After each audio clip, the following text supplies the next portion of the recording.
It's Monday, so welcome back to the Joust About Careers podcast.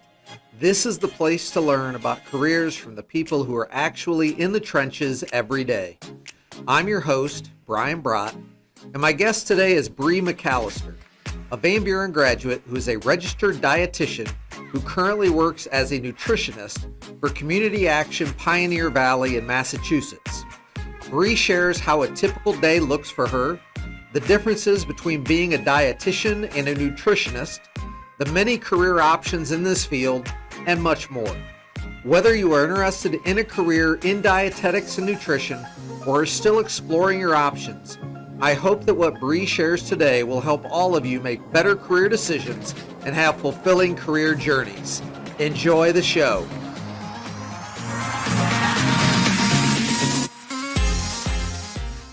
Welcome back to another episode of the Joust About Careers podcast. And today we have Bree McAlister with us, and she is a 2015 Van Buren graduate, and she is currently working as a nutritionist, but she is also a registered dietitian. So she's going to be talking a little bit today about how she arrived at this point in her life and in her career. So Bree, thank you very much for joining us today. And I'd love to start out by just hearing about how a typical day looks for a nutritionist. Yeah, so that's a good question.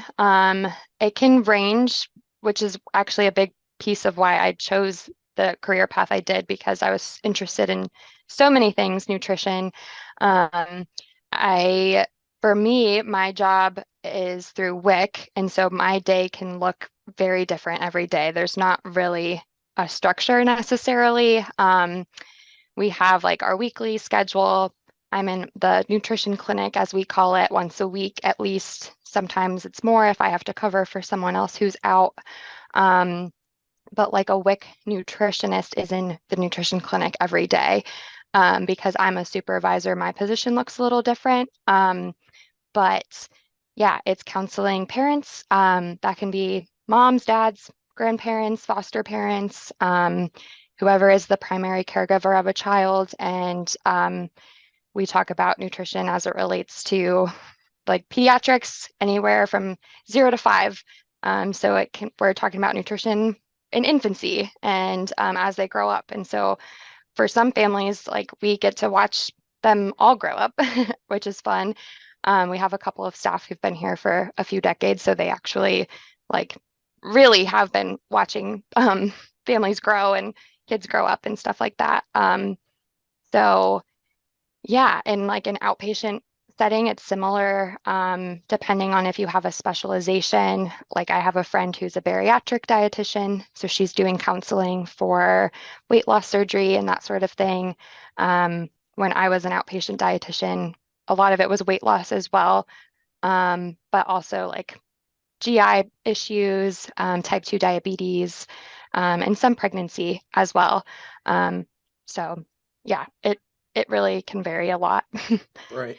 So when you talk about WIC, I think I know what that means, but I'm not 100% sure, and I'm guessing others might not be either. What does that stand for?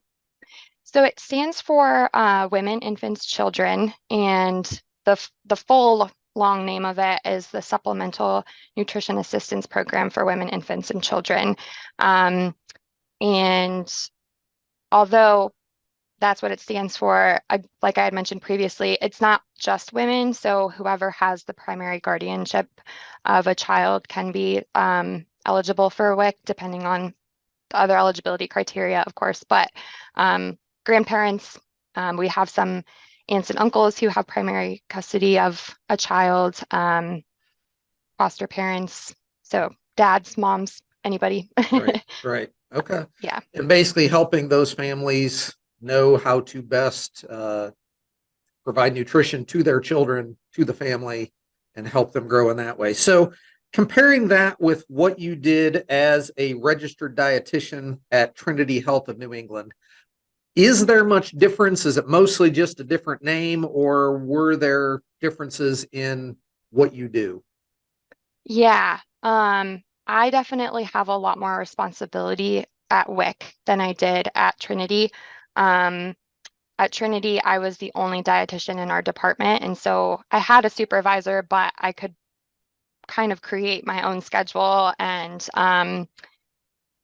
I could pick and choose which like cases I wanted to take on in a sense. So there would be sometimes, not a lot, but sometimes people would get referred to me for like a tube feeding or an eating disorder. And those two I was not comfortable with because I didn't have as much training in those areas. So like a clinical dietitian would be more of a tube feed um, person to go to. And same thing with eating disorders. There are dietitians out there who have a certification to treat eating disorders as well, which I don't have. I would like to have that at some point. But so yeah, I didn't want to cause more harm. Right. So yeah. And then with WIC, and that also actually with Trinity as well, it was basically like a full day would have about 6 to 8 patients a day. In the WIC clinic, you can have up to 18 people that you're talking to in a day. So it can vary depending on what type of appointment people have. Whereas at Trinity, it was pretty much always either a 30-minute appointment or an hour appointment. With us, we have 15-minute appointments, 30, 45, an hour, hour and a half. Someone needs interpreter services, those tend to take longer because we have to call the interpreter and that sort of thing. And yeah, I also, because I am a supervisor, I also have 3 people that I supervise and work with our program director, who's my supervisor, and we're kind of like a team in a way. And so we also have our own responsibilities to do as well. So There's a lot to balance. yes, Yeah. And it sounds like no definitely. day is ever the same because No, you have so many different people and situations and so forth. yeah. Okay. When you were a high school student at Van Buren and you were graduating, is this the path you anticipated for yourself, or did you have something else in mind when you graduated? I honestly was pretty certain I wanted to be a dietitian since my freshman year. And that solidified when I took Mrs. Johnson's class about nutrition. Um, and I went to a volleyball camp in between my freshman and sophomore years of high school, and that was at Auburn University. And I met the volleyball team's like dietitian. She told me about her job, and I was like, that is so cool. And I really loved sports. And volleyball, of course. I was a volleyball player. So I'm like, she gets to like talk to volleyball players all day and food. And it just was like my dream job. So I definitely thought I'd go into sports nutrition. Um, but and that's still, I can still do that at some point. But I don't know that I really saw WIC specifically until I was in college. That was more when I was like, oh yeah, I really like the community type dietitian role, or public health, that sort of thing. So you went to Ohio State and then you Mhm. went to graduate school up in Massachusetts. So I'd love to hear a little bit about, was Ohio State school, was that a good one? And what then led you to go all the way to Massachusetts for graduate school? Yeah, so Ohio State was great. I loved every minute of that. No regrets going there at all. That was also, my family's huge Ohio State fans. So it was kind of always my dream school as well. Um, and they had a really great nutrition program. I actually think they're in the top 10, I think, for like nutrition programs for becoming a dietitian specifically. Um, and after, so once you get into the dietetics program at Ohio State, because you do actually have to apply to get into the dietetics program, um, you have a certain curriculum you have to follow. And then in your, I think it starts junior year, you start applying and thinking about like which programs you might want to go to because you have to do an internship in order to become a dietitian. And now the guidelines, I think, are a little different because every dietitian is required to have their master's degree. So a lot of programs are changing to have like a coordinated master's and internship. Um, and so at the time, because it wasn't required yet, I just applied for internships because I thought doing both was going to be really overwhelming. Um, and I ended up applying to 7 different places, and UMass Amherst was one of them. There wasn't really anything that stuck out to me about that program necessarily. It was just like, oh, Massachusetts is a cool place. I didn't really have anything tying me to Ohio. I mean, my family, of course, but my mom lived in a different state too. So I was like, well, maybe I'll just go to a completely different state where I have no family. Um, and it's a matching process. So some programs interview you, some don't. And then after you've gone through your interviews for any of the programs that do interview, I did have 2, neither of which were UMass. But then you rank them again. So you enter a ranking pool, then you go through interviews, and then you re-rank which ones you like. Because if you felt like you had a really good interview, then you can rank that one higher. And based on my interviews, I actually felt like I bombed them. So I put those schools farther down my list.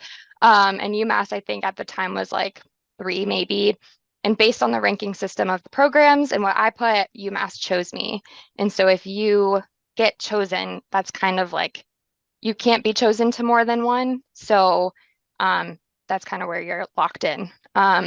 So yeah, then I ended up at UMass, which is in Western Mass. And I went through the whole internship. And because of the whole dietitians need their master's degree, even though I was technically grandfathered in, I wanted to be a competitive candidate because I didn't feel like I was going to stay in one spot the rest of my career. So someone had told me about Merrimack's program, which is actually in Eastern Mass, but because it was COVID, everything was virtual. And they had an accelerated master's program, which was also very appealing because I didn't have to do 2 more years of school. It was only 1.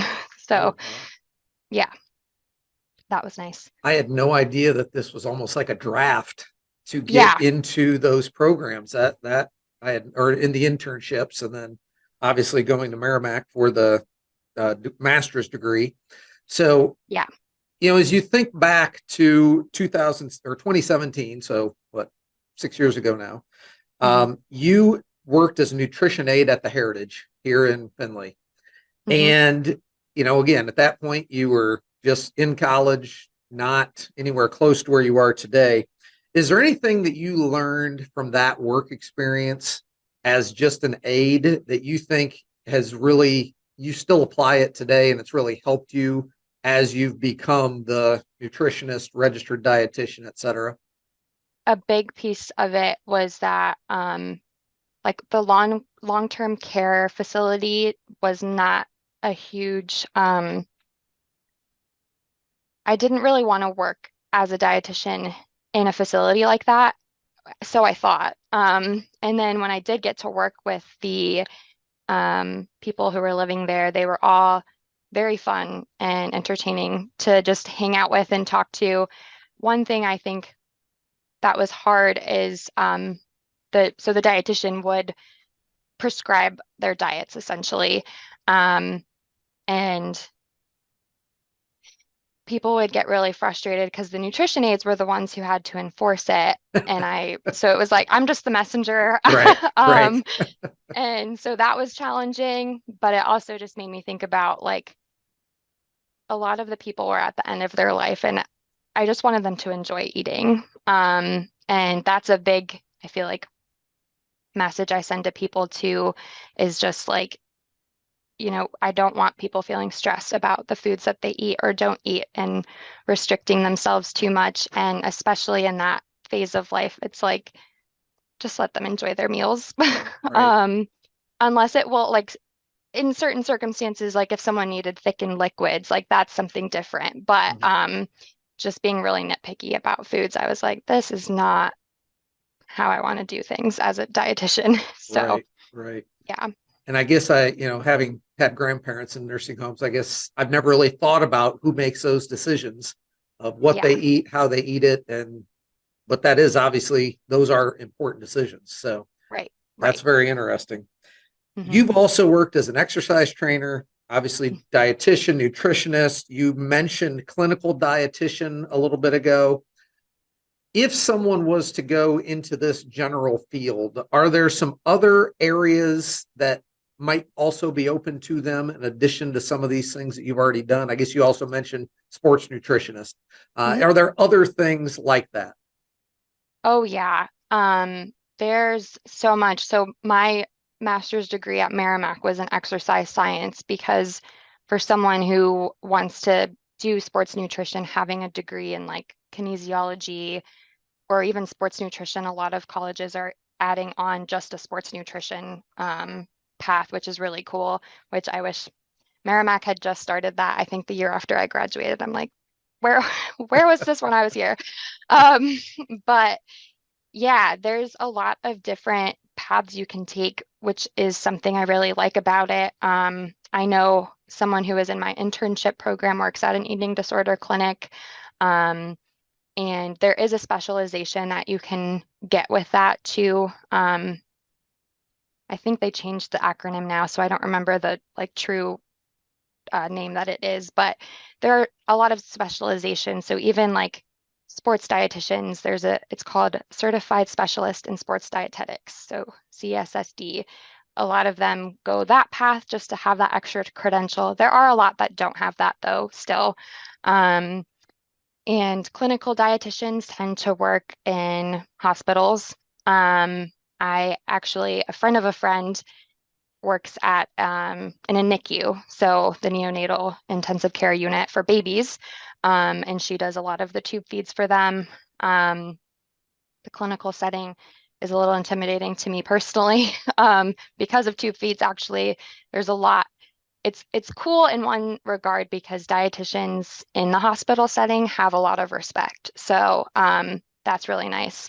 I feel like it's not always like that in other settings.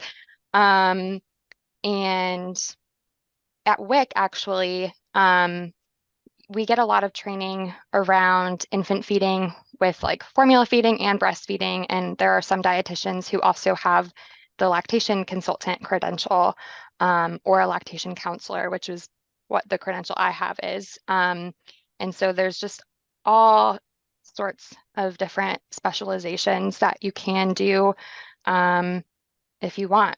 Um, Even like the outpatient job I had before was a pretty generalized role, but in the department that was on the floor below me was the bariatric dietitians. Um, I have a friend who's she's a diabetes specific dietitian, and she helps people with insulin and their pumps and stuff like that. So lots of different routes you can take, Right. which is nice. Yeah, that's really interesting. And again, the flexibility is nice for you that, like you said, if someday you want to go back to sports nutrition, you could go do that. Right. If there's someone who's thinking about going into this career field, and obviously flexibility we know is an important characteristic for someone to have, uh, what other advice would you give to someone thinking about going into dietetics and nutrition? Honestly, it's something I tell myself a lot is just that you don't have to stick with one path. I think sometimes I get stuck in that thinking, but I went to a sports nutrition conference almost 2 years ago now, and they talked like there were dietitians there who got into sports nutrition after having been a clinical dietitian for 10 years or 15 years even. And so that was really eye-opening to me and gave me some hope too. Not that, and I love what I'm doing. But yeah, a lot of people are like, you're only 26, like you still have plenty of time left in your career life. So yeah, and I think that's really helpful because I also know people who have done different things as well, and you're not tied to one um, choice that you make because you can always go back to school, honestly. I actually have a dietetic intern who she's in her 40s, I believe, and she did like the whole like corporate financial stuff and went back to school and now is becoming a dietitian. And I was like, that's really cool. Right. So Yeah. As you think about your life and what you've learned about life and careers in the time since you've left high school, is there anything that you look back and say, man, I wish I had known that when I was in high school? I did wish I knew how strenuous it was to become a dietitian at the time. Um, it wasn't really until I accepted my offer at Ohio State and we met with the nutrition program director and just talking about all the options I had. And I was like, oh, wow, this is a lot. Um, but and on the other hand, though, I'm kind of glad I didn't know because it might have scared me out of it. Mhm. Um, and so, yeah, I guess it's kind of a non-answer answer, but um, yeah, I feel like because there is such thing as over preparing, and I found that out with like the interviews I did for the internship. I think I just prepared way too much and didn't let the nature take its course, essentially. Um, so yeah, and actually a big one is it's going to sound really cliche, but just like not giving up because I did not get into the dietetics program at Ohio State when I first applied. And that crushed me because this was something I'd been dreaming about for at that time. It was like 5 years because I think I was 14 when I found out about that being a job idea.